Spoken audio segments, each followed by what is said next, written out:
और चलिए बुलेटिन की शुरुआत करते हैं राजस्थान हाईकोर्ट की खबर के साथ। राजस्थान हाईकोर्ट की जयपुर खंडपीठ में बार एसोसिएशन के अध्यक्ष पद पर प्रहलाद शर्मा ने जीत दर्ज की है। उपाध्यक्ष के 2 पदों पर निखिलेश खटारा और अशोक कुमार यादव विजयी बने। संयुक्त सचिव पद पर चित्रांक शर्मा, कोषाध्यक्ष पद पर Yogesh Kumar Taylor, social secretary पद पर मीनू वर्मा, पुस्तकालय सचिव पद पर ललित गौतम और संयुक्त पुस्तकालय सचिव पद पर आशिमा माथुर ने जीत दर्ज की। जीत के बाद सभी वकीलों को बधाइयां दी गई और सभी विजेता के समर्थकों में जमकर जश्न मनाया गया। तो बड़ी जानकारी आपको दे रहे हैं, राजस्थान हाईकोर्ट बार एसोसिएशन के अध्यक्ष प्रहलाद शर्मा बने हैं। उपाध्यक्ष के लिए 2 पदों पर निखिलेश खटारा सहित अशोक कुमार यादव विजयी घोषित हुए हैं। तो बड़ी जानकारी इस वक्त की आपको बता दें कि जीत के बाद जमकर जश्न मनाया गया और सोशल सेक्रेटरी मीनू वर्मा बनी है, पुस्तकालय सचिव ललित गौतम बने। पूरी जानकारी आपको दे रही हैं। तो पुस्तकालय सचिव ललित गौतम बने हैं, ये भी जानकारी दे रहे हैं। Prahlad Sharma high court bar association के अध्यक्ष बने हैं, राजस्थान हाईकोर्ट के बार एसोसिएशन के अध्यक्ष। अधिवक्ताओं के चैम्बर्स की समस्या है। सबसे बड़ी ज्वलंत समस्या तो हमारे पार्किंग की है कि हमारे अधिवक्ता का केस का नंबर निकल जाता है और उसको जयपुर हाईकोर्ट के चारों तरफ पार्किंग नहीं मिल पाती, और पार्किंग मिलती भी है तो ऐसी कंजेस्टेड जगह में मिलती है जिससे गाड़ियां हमारे डैमेज हो रही है। और हाईकोर्ट प्रशासन ने अभी तक उस पर कोई गौर नहीं किया है। तो हम तो सबसे पहले यही कोशिश करेंगे कि सबसे पहले तो पार्किंग की समस्या खत्म हो। सबसे पहले मेरी प्राथमिकता वेलफेयर, जो हमारा फंड का जो इशू पेंडिंग है काफ़ी समय से, उसको लागू करने की हमारी पूरी कार्यकारिणी की सबसे पहले ये प्राथमिकता रहेगी कि वो लागू हो और किसी भी अधिवक्ता को किसी भी असामयिक समय कोई भी जरूरत हो तो हमारे वेलफेयर फंड से उसकी मदद करी जा सके। मेरी जो जीत है महिलाओं के विशेष तौर से मेरे नए बच्चे यूथ स्पेशल महिला विंग में मेरी 2 धुआंधार बल्लेबाज निशा जी को दोनों बल्लेबाज है। इन्होंने महिला की पूरी महिला विंग की बहुत बड़ा सहयोग रहा और सभी भाइयों को सहयोग रहा।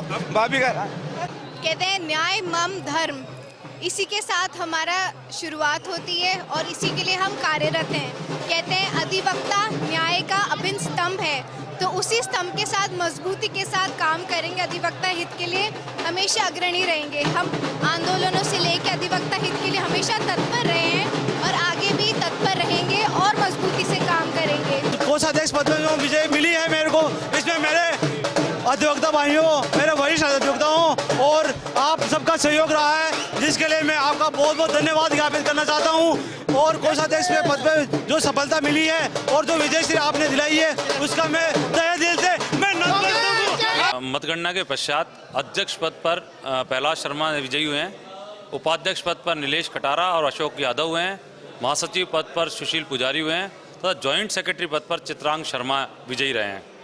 प्रहलाद शर्मा ने महेंद्र सांडल को 237 मतों से पराजित किया है और सेक्रेटरी पद पर सुशील पुजारी ने डॉक्टर संजय खेदड़ को 130 मतों से पराजित किया है।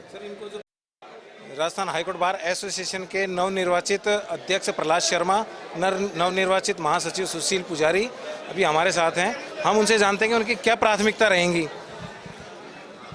आपके फर्स्ट इंडिया परिवार को बहुत बहुत धन्यवाद। अब हमारी जो प्राथमिकताएं, अभी हमारे हाईकोर्ट में बहुत सारी समस्याएं हैं। अधिवक्ताओं के चैम्बर्स की समस्या है। सबसे बड़ी ज्वलंत समस्या तो हमारे पार्किंग की है कि हमारे अधिवक्ता का केस का नंबर निकल जाता है और उसको जयपुर हाईकोर्ट के चारों तरफ पार्किंग नहीं मिल पाती, और पार्किंग मिलती भी है तो ऐसी कंजेस्टेड जगह में मिलती है जिससे गाड़ियाँ हमारे डैमेज हो रही है। और हाईकोर्ट प्रशासन ने अभी तक उस पर कोई गौर नहीं किया है। तो हम तो सबसे पहले यही कोशिश करेंगे कि सबसे पहले तो पार्किंग की समस्या खत्म हो। उसके बाद जो मुकदमे लिस्टिंग की समस्या है, 500 मुकदमे जो है 500 मुकदमे लग जाते हैं, जजेज भी उसको कवर नहीं कर पाते, वकील भी पूरा पढ़ नहीं पाते। तो उस समस्या के निदान के लिए भी हम माननीय न्यायाधिपति गण से बैठ करके बात करेंगे। जहाँ तक है एडवोकेट प्रोटेक्शन एक्ट भी अभी लागू नहीं हुआ है, तो उसको लेकर क्या करेंगे आप?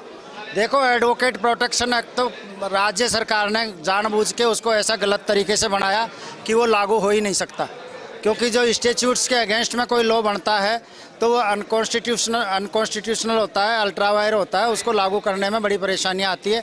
उसके लिए भी आर्टिकल 254 सब क्लोज 2 में राष्ट्रपति की एसेंट लेना जरूरी होता है, और राष्ट्रपति की एसेंट भी उसी सिचुएशन में मिल सकती है कि जब कोई प्रिवेल लॉ नहीं हो।